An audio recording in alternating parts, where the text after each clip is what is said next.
Hello dear student, आज हम करने जा रहे हैं उपन्यास थके पांव की महिला पात्र माधुरी से जुड़ा हुआ प्रश्न इस प्रकार से आ सकता है। थके पांव उपन्यास की पात्रा माधुरी के चरित्र की विशेषताओं पर प्रकाश डालिए। आइए इस पर विचार करते हैं। माधुरी केशव चंद्र की पत्नी है, जो बहुत छोटी आयु में केशव से ब्याह दी जाती है। वह घर का सारा कामकाज स्वयं करती है, क्योंकि केशव की मां बीमार रहती है। केशव अपने बीते समय को याद करता माधुरी के साथ व्यतीत किए दिनों को भी याद करता है। उसे अपनी युवावस्था के दिन याद आते हैं, जब विवाह को करीब 30-32 वर्ष हो चुके हैं, पर माधुरी से वह प्रथम मिलन की बात उसे आज भी याद है। आइए निम्न से हम माधुरी के चारित्रिक गुणों पर प्रकाश डालते हैं। नंबर 1 है जी, सुंदर आकर्षक युवती।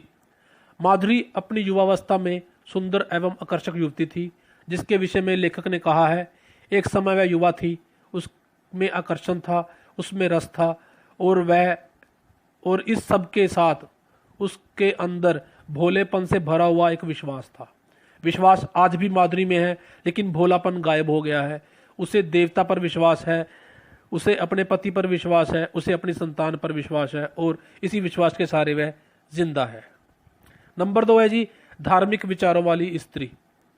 माधुरी ईश्वर में अखंड विश्वास रखती है और पूजा पाठ करती है। वह नियम पूर्वक पूजा करती है और समझती है कि देवी देवता उसे सहारा दे सकते हैं। वह हनुमान जी की भी भक्त है, हनुमान चालीसा का पाठ करती है और उनके मंदिर में प्रसाद भी चढ़ाती है।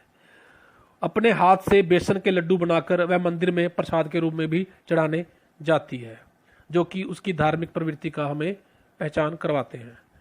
नंबर 3 है जी, पतिव्रता। माधुरी केशव को पति परमेश्वर मानती है।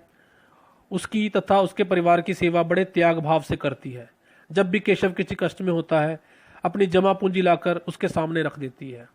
सुधा के विवाह के समय संकट आने पर वह अपने पास रखे 200 रुपये लाकर देती है। मेरे लाला जी ने मुझे चुपके से 200 रुपये दिए थे, कहा था किसी से ना बताना, सो वह मेरे पास है। मुसीबत का समय है, इसलिए तुम्हें बता दिया। केशव बहुत प्रसन्न होता है और कहता है, मधो, तुम स्त्री नहीं देवी हो। इस तरह एक बार केशव के छोटे भाई सुरेश को पास कॉलेज की फीस के लिए पैसे नहीं होते, तो माधुरी अपने सोने की माला बेचकर उसे फीस के रुपए देती है। यह सब कुछ वह इसलिए करती है कि उसका पति केशव बेरोजगार होने के कारण अपने पिता की कोई मदद नहीं कर सकता। नंबर 4 है जी, अच्छी माँ। माधुरी 5 बच्चों की माँ है। उसे पुत्रों से बहुत स्नेह है। मोहन पढ़ाई में बहुत होशियार है, यह जानकर वह बहुत प्रसन्न होती है।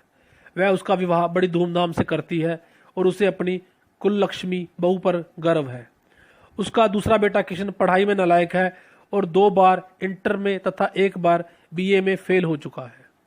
किशन के पिता और भाई उसे बार बार प्रताड़ित करते रहते हैं, परंतु माधुरी सदा उसका पक्षपात करती है। वह उसका लाडला बेटा है और वह उसकी किसी बुराई की तरफ ध्यान नहीं देती। जब किशन दूसरी बार बीए की परीक्षा में फेल होता है, तो वह कहती है, हाय राम, इस दफ़ा भी फेल हो गया। इस दफ़ा तो बड़ी मेहनत की थी बेचारे ने, दिन रात पढ़ता रहता था। नाश हो इन इम्तिहान लेने वालों का, बड़े बेईमान है। जब किशन मुंबई से कुछ रुपए मंगवाता है और यह लिखता है कि उसकी जेब कट गई है, तो तब भी माधुरी कहती है, नाश हो इन गिरह कटों का, बड़ी मुसीबत से पड़ा होगा। अपना ही लड़का है, कोई गैर थोड़ी है। रुपए का कुछ ना कुछ इंतजाम तो करना ही होगा।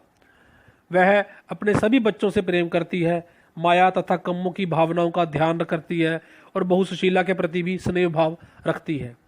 जब मोहन की नौकरी छूट जाती है और वह कलकत्ता जाकर नौकरी नहीं करने देती, उसे विश्वास है कि मोहन को कानपुर में ही नौकरी मिल जाएगी। जब माया किशन के पास बंबई चली जाती है, तो केशव चंद्र बहुत नाराज होते हैं।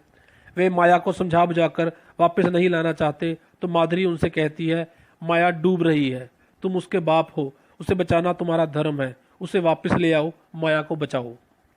इस तरह जब बाबू केशव चंद्र अपनी बेटी माया का विवाह 3 बच्चों के बापू एक दहाजू से करने को तैयार हो जाते हैं, तब वह इस बात का विरोध करती है, ना भाई, एक तो लड़का दुहाजू है, फिर उसके 3 बच्चे, सौत के बच्चों के संभालना बड़ा मुश्किल होता है।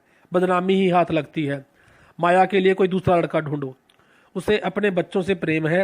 मोहन के बीमार होने पर वह अपने 100 रुपये निकाल कर देती है जो उसने श्रावण में मथुरा जाने के लिए संभाल कर रखे हुए थे।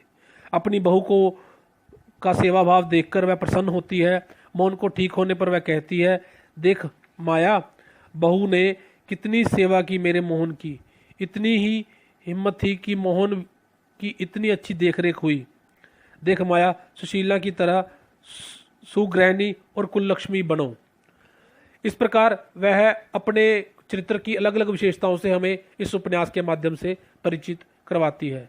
निष्कर्ष रूप में हम ये कह सकते हैं कि इस उपन्यास में यदि केशव चंद्र को हम नायक मान लें तो नायिका रूप में माधुरी हमारे सामने आती है, जो हर मुश्किल की घड़ी में अपने पति, अपने परिवार, अपने बच्चों का साथ देती है, उन्हें प्रेम करती है, उन पर स्नेह लुटाती हुई दिखाई देती है। असल में वह एक सच्ची गृहस्थी की स्वामिनी बन के हमारे सामने आती है। धन्यवाद विद्यार्थियों।